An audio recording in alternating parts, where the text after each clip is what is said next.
کہ قیامت کا دن ہی خدا تعالیٰ کی ذات نے مقرر کیا ہے اس لیے کہ میں اپنے بندوں کا حساب لوں. میرے بندے دنیا کے اندر کیا کرتے رہے ہیں, نیکیاں کتنی کی ہیں, بدیاں کتنی کی ہیں, دولت کہاں سے کمائی, کیسے کمائی, کہاں لگائی, کیا کیا کیا, کیا نہیں کیا, نمازیں کتنی پڑھیں, روزے کتنے رکھے. اللہ تعالیٰ نے یہ فیصلہ کرنے کے لیے میزان قائم کیا ہے جس کو ہم دوسری زبان میں ترازو کہتے ہیں, پنجابی کے اندر اس کو ترکڑی کہتے ہیں. اور حدیث پاک میں آتا ہے کہ جو نیکیوں والا پلڑا ہوگا نا, جس پلڑے کے اندر نیکیاں ڈالی جائیں گی وہ روشن ہوگا اور سفید ہوگا, اور جس پلڑے کے اندر گناہ اور بدیاں ڈالی جائیں گی وہ سیاہ ہوگا, کالا ہوگا. قیامت کے دن اللہ پاک تھوڑے سے وقت میں آدم علیہ السلام سے لے کر قیامت تک آنے والے انسانوں کا حساب لے لے گا. جب نیکیاں سفید پلڑے میں ڈالی جائیں گی اور بدیاں کالے پلڑے میں ڈالی جائیں گی تو پھر اوپر دیکھا جائے گا, یعنی اس کے سوئے کی طرف. اگر نیکیوں والا پلڑا جھک گیا تو فیصلہ اس کے لیے ہو جائے گا جنت کا, اور بدیوں والا پلڑا اگر جھک گیا تو اس کے لیے فیصلہ ہو جائے گا جہنم کا.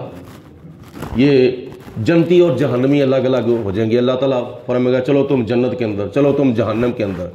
کچھ لوگ ایسے بھی ہوں گے جن کی نیکیاں اور بدیاں بالکل برابر ہوں گی.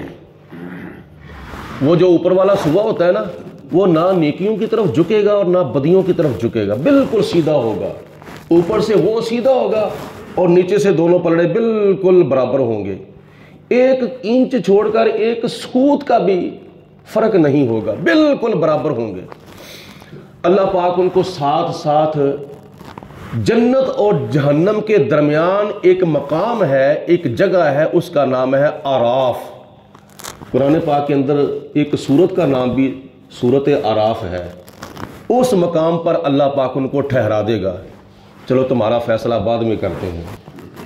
جب جنتیوں کا اور جہنمیوں کا فیصلہ ہو جائے گا, جنتی جنت میں, جہنمی جہنم میں, پھر اللہ تعالیٰ آراف والوں کے بارے میں فیصلہ فرمائے گا کہ تمہاری نیکیاں بھی برابر, تمہاری بدیاں بھی بالکل برابر ہیں. اللہ پاک ان میں سے ایک شخص سے کہے گا اگر تو ایک نیکی لے آئے تو تیرا نامہ مال دوبارہ تولا جائے گا اور تیری نیکیوں والا پلڑا بھاری ہو جائے گا, تو اسے جنت کے اندر بھیج دیا جائے گا.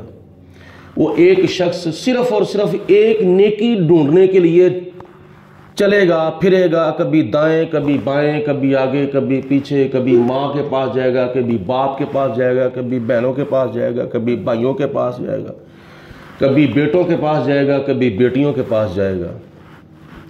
سب سے جا کے کہے گا مجھے ایک نیکی کی ضرورت ہے.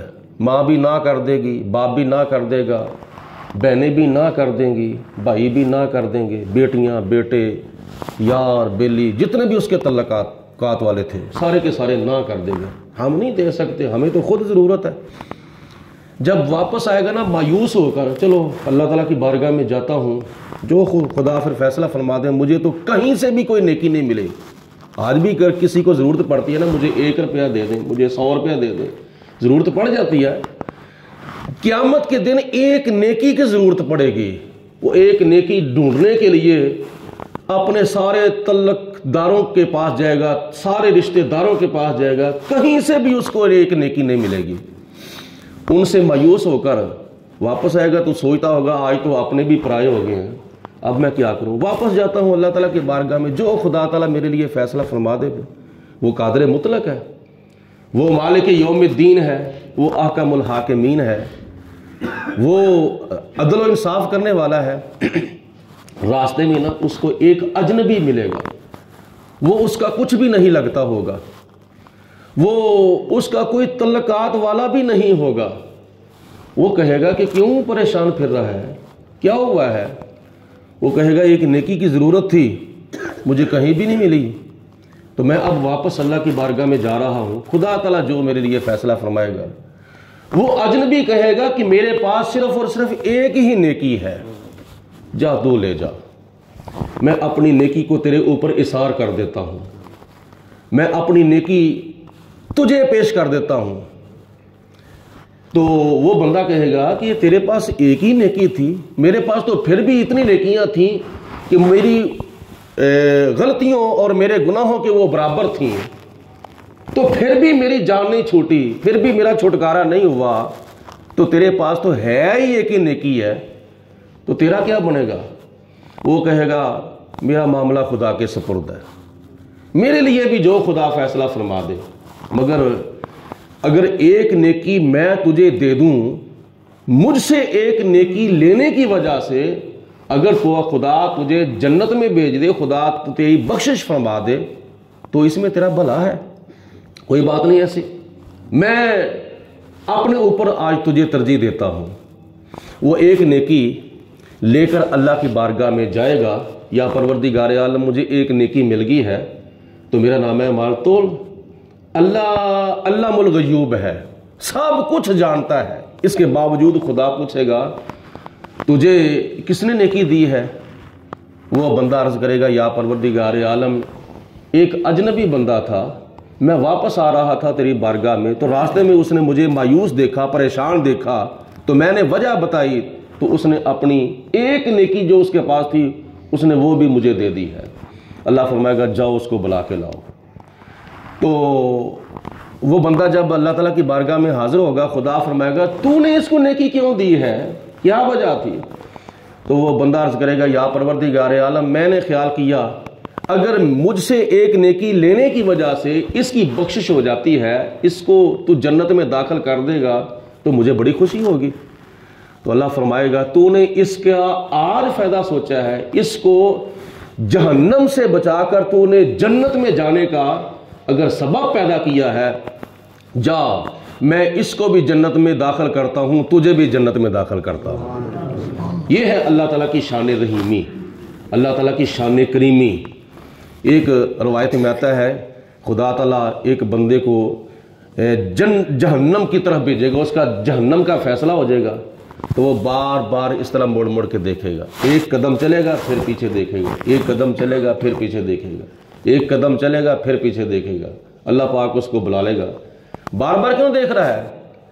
تو وہ عرض کرے گا یا پروردگار عالم تو نے اپنے کلام میں ارشاد فرمایا ہے لا تقنطوا من رحمت اللہ، میں تیری رحمت کا امیدوار ہوں، میں بار بار اس لیے پیچھے دیکھتا ہوں شاید آج بھی خدا مجھے آواز دے لے، اب بھی خدا مجھے واپس بلا لے، تو میں تیری رحمت کی امید رکھتے ہوئے بار بار پیچھے دیکھ رہا ہوں۔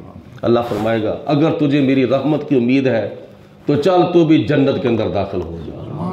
ایک روایت میں آتا ہے اللہ پاک ایک بندے کو فیصلہ فرما کے فرمائے گا چل تو جہنم کے اندر، تیرا فیصلہ جہنم کا ہو چکا ہے، چل۔ تو روایات میں آتا ہے کہ وہ بندہ اللہ پاک کا حکم سنتے ہی ایسی دوڑ لگائے گا کہ فٹافٹ منٹوں سیکنڈوں میں جہنم کے کنارے پر پہنچ جائے گا، وہ فٹافٹ جلدی جلدی کرے گا۔ وہ تو شخص تھا نا پہلی روایت جو میں نے پیش کی ہے کہ بار بار پیچھے دیکھے گا، بار بار پیچھے دیکھے گا، بار بار پیچھے دیکھے گا، اللہ تعالیٰ کی رحمت کی امید رکھتے ہوئے۔ یہ جو شخص ہے نا یہ فٹافٹ جہنم کے دروازے پہ، جہنم کے کنارے پر پہنچ جائے گا۔ اللہ فرمائے گا اوے تو نے دیر بھی نہیں لگائی، تو نے ایک لمحہ بھی نہیں لگایا، ایک گھڑی بھی نہیں لگائی، فٹافٹ تو جہنم کے کنارے پہ پہنچ گیا ہے۔ تو بندہ عرض کرے گا یا پروردگار عالم میں نے دنیا کے اندر تیری نافرمانی کی ہے، تو میں نے کہا آج خدا کے حکم پہ عمل کر کے دیکھ لوں، آج محشر کے میدان میں اللہ کے حکم کے اوپر عمل کر کے دیکھ لوں۔ اللہ فرمائے گا چل تو نے میرے حکم پہ عمل کیا ہے نا، اللہ پاک فرماتا ہے چل تجھے بھی میں جنت کے اندر داخل فرماتا ہے۔ کہ اللہ تعالیٰ اپنی بخشش تقسیم کرنے کے لیے، اپنی رحمت تقسیم کرنے کے لیے خزانے نہیں چاہتا بلکہ بہانے چاہتا ہے۔ تو اللہ پاک کی ذات نے یہ ہمارے لیے بہانے بنائے ہیں، یہ کبھی شب معراج کی رات، کبھی شب برات، کبھی لیلۃ القدر، کبھی رمضان المبارک کا پاک مہینہ، کبھی کوئی موقع، کبھی کوئی موقع، یہ خدا کی ذات نے اپنے بندوں کو بخشنے کے لیے ایک موقع بنائے ہوئے ہیں۔ چلو میرے بندے ان موقعوں پر میری بارگاہ میں حاضر ہو جائیں تو مجھ سے اپنے گناہوں کی معافی مانگیں، تو میں غفور الرحیم ہوں، میں اپنے بندوں کے گناہ معاف فرما دیتا ہوں۔ اللہ پاک ہم سب کو زیادہ سے زیادہ توبہ کرنے کی توفیق عطا فرمائے۔ اللہ